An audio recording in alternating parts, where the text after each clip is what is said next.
పశ్చిమ బెంగాల్లో ఇప్పుడు గర్జించే ఆ బెంగాల్ టైగర్ ఎవరు?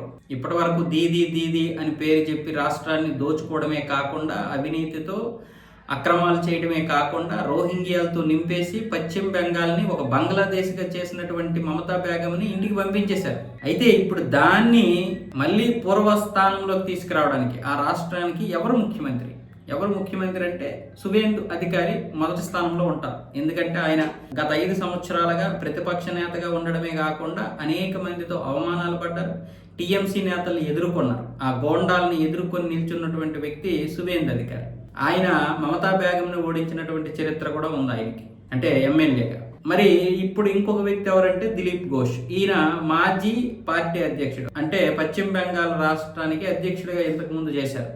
ఈయనతో పాటు మరికొంతమంది కూడా ఉన్నారు. ప్రస్తుతం ప్రెసిడెంట్ అయినటువంటి శ్యామిక్ భట్టాచార్య, అలాగే జాతీయ అధికార ప్రతినిధి అగ్నిమిత్ర పాలు, సిలిగుడి ఎమ్మెల్యే శంకర్ ఘోష్.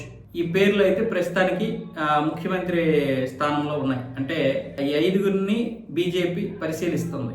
ఇక్కడ మనకి ఏంటంటే సువేందు అధికారి ముఖ్యమంత్రి అయితే బాగుంటుంది అనుకుంటాం, కానీ బీజేపీ ప్లాన్లు వేరే ఉంటాయి. అక్కడ ఎందుకు నియమిస్తారనేది వాళ్ళకి తెలుసు, పార్టీకి తెలుసు, నాయకులకి తెలుసు, కేడర్కి తెలుసు. మనం ఇక్కడ నుంచి ఆలోచించేది వేరు.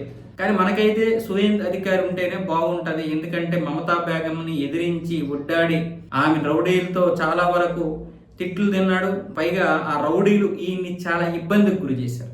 అయినా సరే వెనకడుగు వేయకుండా బీజేపీ అధికారంలోకి రావడానికి నిరంతరం కృషి చేశాడు. ఇక అధిష్టానం ఎలాగో ఉంటుంది. బీజేపీ నాయకత్వం అమిత్ షా కావచ్చు, మిగతా జాతీయ నాయకులు కావచ్చు, మోదీ కావచ్చు, వీళ్ళందరూ రాష్ట్రంలో అధికారంలోకి తీసుకురావడానికి వాళ్ళ వెనక ఎన్ని ప్రయత్నాలు చేస్తారు. వాళ్ళ ప్లాన్లు వేరు.